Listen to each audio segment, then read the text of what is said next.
Hey, this is your girl Tysheen, and I'm back with another video. How you doing? How you feeling? So I'm gonna be reacting to why it's so hard to buy a home in London. Okay, it's hard to buy a home anywhere nowadays. It doesn't matter where you live. It could be London, it could be America, it could be anywhere. It's hard. Okay, it's hard. So let's get straight to it. For many years in Britain, the story was a young person left their parents' home, married by 25, bought a house, and started a family. But the story today is very different. The number of young people living with their parents has been on the rise since the turn of the century. In fact, the number of 20 to 34-year-olds living at home has grown by nearly 50% since 2002. The housing system. Do you blame them? I mean, it's hard. If you got kids and they're grown, please understand it's not easy. Okay, if you're old, if you're like a boomer, you should understand it's not like back in the days. Okay, back in the day it was way cheaper. The cost of living was way lower, so it was more easier to buy a home. But nowadays it's very, very, very hard. So please do not be kicking your kids out. System in London really is a pretty disastrous system for most people, and certainly at least half the population. They are paying through the nose. I don't think it's like realistic to think about how I could save to buy a home unless I change jobs and climb that ladder. So why is it so hard to get on the London property ladder?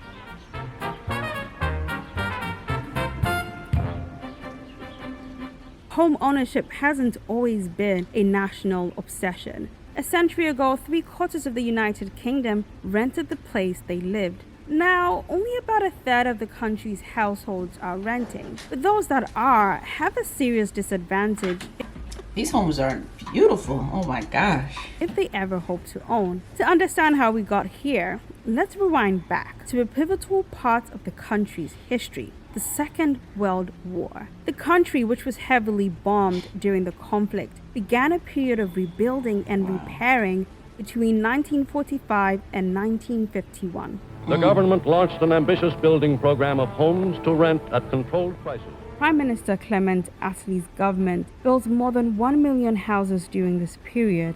By the 1970s, 1 out of every 4 London households was living in an affordable social rented accommodation, also known as a council house. But 1979 changed everything. To all the British people, howsoever they voted, may I say this: now that the election is over, may we get together and strive to serve and strengthen the country of which we are so proud. Margaret Thatcher was elected Prime Minister. Less than a year later, she introduced an act allowing tenants in social housing to buy their homes from the government, moving these houses from the public to the private sector. She also eliminated the rental cap, which meant prices were vulnerable to the whims of the market. Her policies initially increased home ownership among the working class in London, but eventually lower and middle income workers began to see the drawbacks of being thrust into the competitive private housing market. It became much worse for tenants, but much more attractive for landlords. And that sector began to grow, and it grew from the mid-1980s right through to... So this has been going on for years. It didn't just happily just started. This has been going on since the 80s. It still wasn't that bad as it is today, but it started around here in the 80s. Till now, rents which take up 30 or 40 or 50% of their salary, so they're not in a position to save the money you need to break into the ownership system. So we have, if you like, disgruntled people, but particularly young adults, who are really not being served by this system at all. This graph shows the relationship between private rentals and home ownership in London. When Thatcher took office, private rentals were declining steadily, while home ownership with a mortgage was on the rise. By the end of her term in 1990, this changed dramatically. Private rentals rose while those owning homes with a mortgage dwindled. More than 30 years later, for the first time in decades, there were more London households privately renting than owning a home with a mortgage. Wow. Thatcher also weakened trade unions, a platform workers used to demand better work conditions and pay. All she's on about is these high-tech, going to college and all this. I'm thick, I'm not a college man. I'm a labourer, that's all I want is a labouring job. She's took them all away. She felt these unions were too powerful and made British companies less competitive on the global stage. Her plan worked. Well, somewhat. British firms did become more competitive, but salary growth across the country declined from about 17% in 1979 to just over 10% in 1990. And it's Just stop pretending like these leaders care. Okay, we need to stop pretending like they care. They really don't. That's what we need to stop, thinking that, they care. They really don't. It's getting worse and worse and worse. I've been seeing this. I've heard all the promises they make on TV. I heard it all. And they all sound like robots. Everybody's saying the same thing. has continued to decline today. In London, the average house price in the 1980s was something like 3 or 4 times the average salary. But now in London, it's something like 13 times the average salary.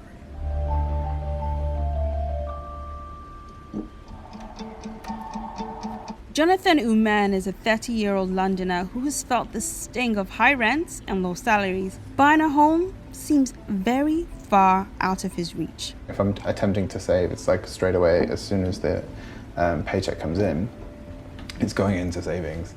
By the end of the month, you're thinking, right, okay, need to take another 50 quid back out or another 100 quid out just to get through. So it's kind of demoralizing, I suppose, but I could relate. I definitely could relate.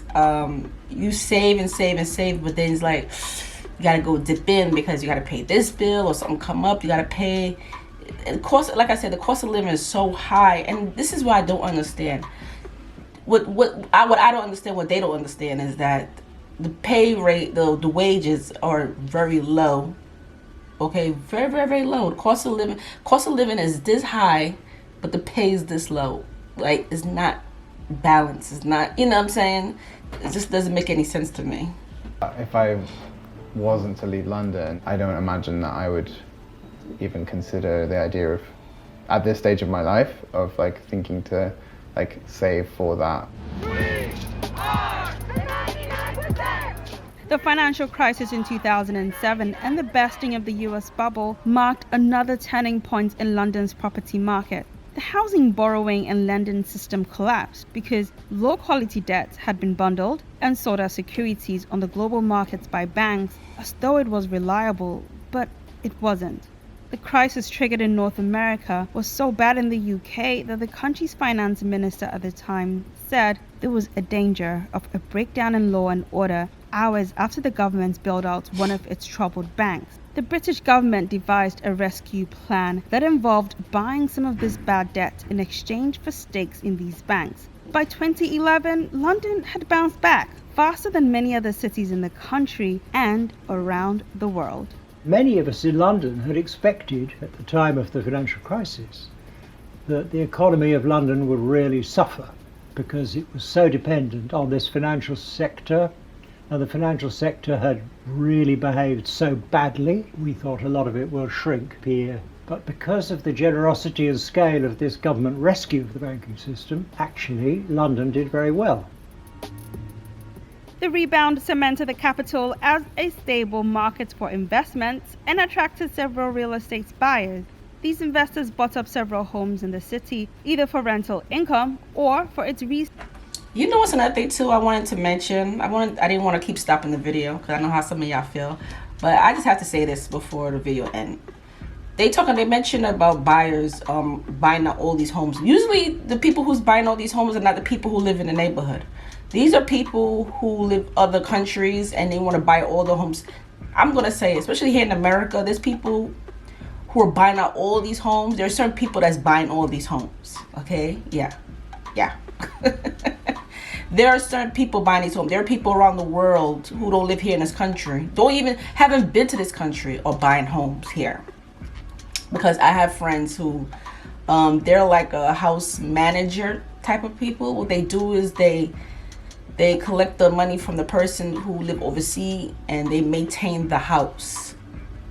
I don't know how that works, but that's what they do. They kind of like, you said they kind of like, not the owner, but they're kind of like the landlord. They collect the money and all that. They maintain the house and everything, and then they send the money back to the person who lives overseas. The person never been here before. And these are people who has money, okay?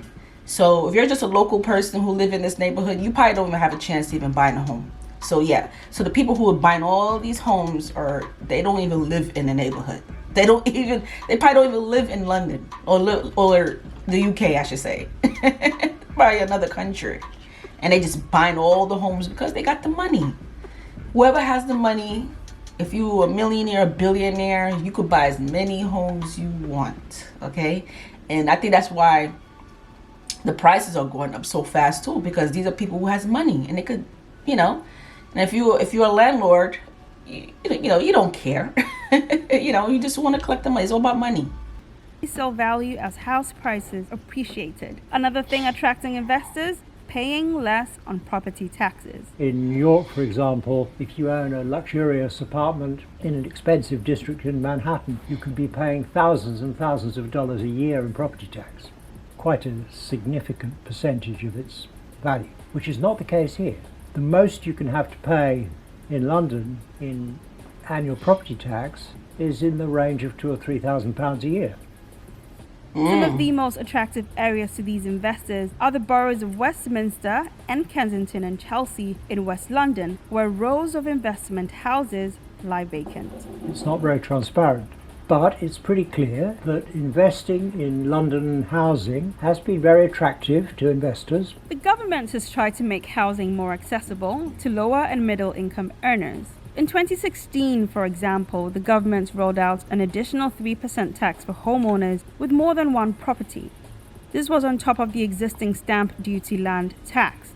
The idea here was to make the property market more accessible for individuals and families rather than investors. Perhaps the government's most successful policy has been the Help to Buy scheme set up in 2013. This scheme allows first-time buyers of newly built homes in London to borrow up to 40% of the purchase price in the form of an equity loan, if they can pay a 5% deposit. Traditional mortgages usually require at least 10%. So, for example, if a buyer wanted a flat in London that cost £500,000, she would have to pay a £25,000 deposit. Under the scheme, the government could loan this buyer up to £200,000 interest-free for 5 years. The rest, £275,000. So interest-free, it's free for 5 years. Would have to be borrowed from Lender. elsewhere, like a bank. The scheme has been popular. About 330,000 households have bought homes through the scheme since 2013. But some experts, including Professor... Look at that building. Whoa, look at the architect on that one. Jeez. Wow. Edwards have observed drawbacks to the scheme as well. There were some pluses for the people it was aimed at, but because it was operating across the country and across the markets, it also seems to have pushed prices up. For young people like Jonathan, the hardest part of buying a home is saving the initial deposit, a problem the Help to Buy scheme doesn't completely solve. His solution to becoming financially secure? Leave London. I'd consider leaving London and moving to another city where I could earn a bit more money, where things are still cheaper, so rent could be cheaper, or I have friends there that I can stay with perhaps for a short amount of time just to get me back on my feet. This is everywhere, y'all. Okay, this is not just London. It's here in New York. It's here everywhere. California. It doesn't matter. And if you live in a different country or a different state than New York and California, probably just because where you live is cheaper than New York is cheaper than California, that don't mean anything, because it's gonna get expensive. It's gonna get way more expensive because people are running to those places because it's cheap. The price is gonna go up. Okay. The prices are going to go up. Anywhere there's a group of a certain amount of people move it to a certain state, the price is going to go up. Because I hear people say, oh, I would never move to New York. New York is too expensive. I'm moving to this place because it's cheaper. Okay, it's just temporary. It's gonna go up too. I don't know if it's ever gonna change. I don't know if it's ever gonna change. I don't see it happening. The only way it's gonna change, they need to change the wages. You know, give people more pay. You know, give people a chance. But I don't know if that's ever gonna happen, because there are people who's making millions of dollars, billions of dollars. They're the ones who are able to take advantage and just buy out everything. That's the type of life we live. You know, it's all about money. Everything is about money, money, money, money, money, money, money, money, money. Which is kind of sad in a way. You know, I wish life was simple. You know, just laid back and simple. But I don't know if that's ever gonna happen. I don't see it. But anyway, this was a good video. It's just sad that that's how London is now. It's so expensive. And I'm quite sure there's some other nice places to move to in the UK. You know, there's some nice places you can go. This, you know, if you want a simple life, it's best to move like in the countryside. You know, life is too short. Enjoy yourself. Who cares about all this? And buying a home, who cares? You know, as long as you live somewhere that's comfortable and you're good and you're happy, that's all that matters, you know. But yeah. But anyway, I will definitely do more of these type of videos. Is there any other videos you would like me to react to? Comment below, let your girl know. Also, don't forget to subscribe to my channel. So go down here and subscribe. And also check out these videos here. And I'll see you later. Take care. Bye. And